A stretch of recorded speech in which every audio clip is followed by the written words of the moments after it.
السلام عليكم اخواتي، كيف عاملين؟ لاباس عليكم؟ احوالكم طيبه؟ اليوم ان شاء الله جيت نقدم معكم واحد الوصفه عجيبه والله القسم اللي تتساعد جدا على نمو الشعر وكتبعد علينا تساقط الشعر. عجيبه جدا. وقلت علاش اللي ما نقدمهاش معكم، انا وجدتها اليوم لبنياتي يعني باش يديروها. قلت علاش اللي ما نشاركهاش معكم باش تستافدوا نتوما والاخوات ديالكم وبنياتكم ان شاء الله. هاد الوصفه فيها ملعقه كبيره ديال الشاي ديال اتاي، معلقه كبيره ديال القهوه، ما ديروش القهوه سريعه الذوبان، غير القهوه العاديه. وعندي هنا معلقه كبيره ديال ازير راه عجيب جدا، تيحفز على نمو الشعر. وعندي هنايا واحد المعلقه كبيره ديال ورقه سيدنا موسى.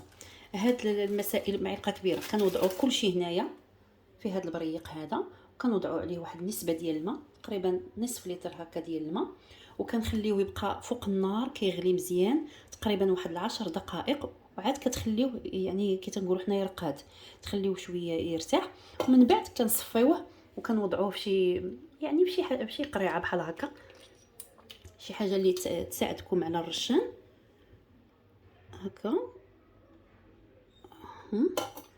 وكنخليوه يعني ما تنديروه لا قبل الحمام ولا بعده، يعني دائما يعني بالنسبه للناس اللي ما تيصوبوش شعرهم يعني عند كوافوره يعني دائما وداك الشيء. انا عندي البنيتات يعني دايرين الحجاب، تعرفوا الناس اللي كيكونوا دايرين الدره دائما كيهرب ليهم الشعر شويه، يعني مع الدره دائما هكا تيهرب ليهم هذا الشعر القدامي.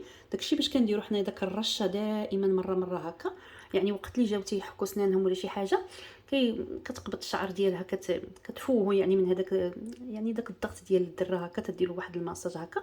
وكنرشو غير في الجذور ديال الشعر هكا، وهو فيه واحد الريحه غزاله ما شاء الله هائله.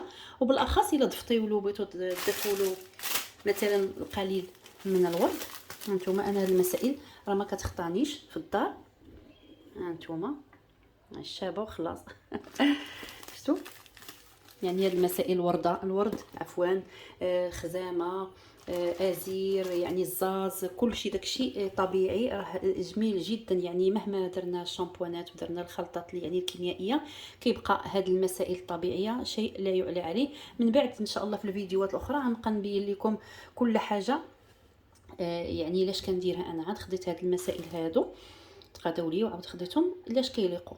المهم نرجعوا ما نكثرش عليكم الهضره. هاد الرشه يعني دائما يعني ما كنديروها لا قبل الحمام ولا من بعده، دائما مره داك الاطراف ديال الجبهه ديالنا الفوق يعني هكا كنديروا هكا، كنرشوا واحد الرشيشه وكنخلوا الشعر ديالنا هكا، وكنحلوا الشعر يعني من الوسط داك هنايا الفوق في الشعر هنايا الفوق هنايا كنرشوا يعني جميع المناطق ديال الشعر، وكنديروا واحد المساج هكا بالاصابع ديالنا صافي وتينشف كيخلي واحد الرائحه طيبه، لان فيه غير الشاي والقهوه وهاد المسائل الطبيعيه هذه، وكيعطي واحد الريحه طيبه وتيحفز جدا على نمو الشعر.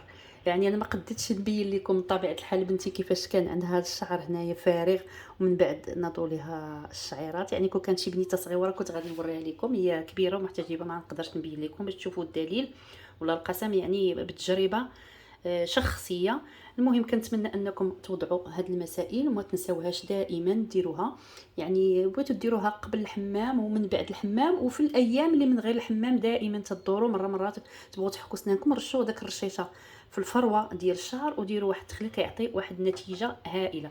هذا هو اخواتي، ما نكثرش عليكم، نتمنى نتلاقاو في فيديو اخر. دامت لكم الصحه والسلامه والى اللقاء.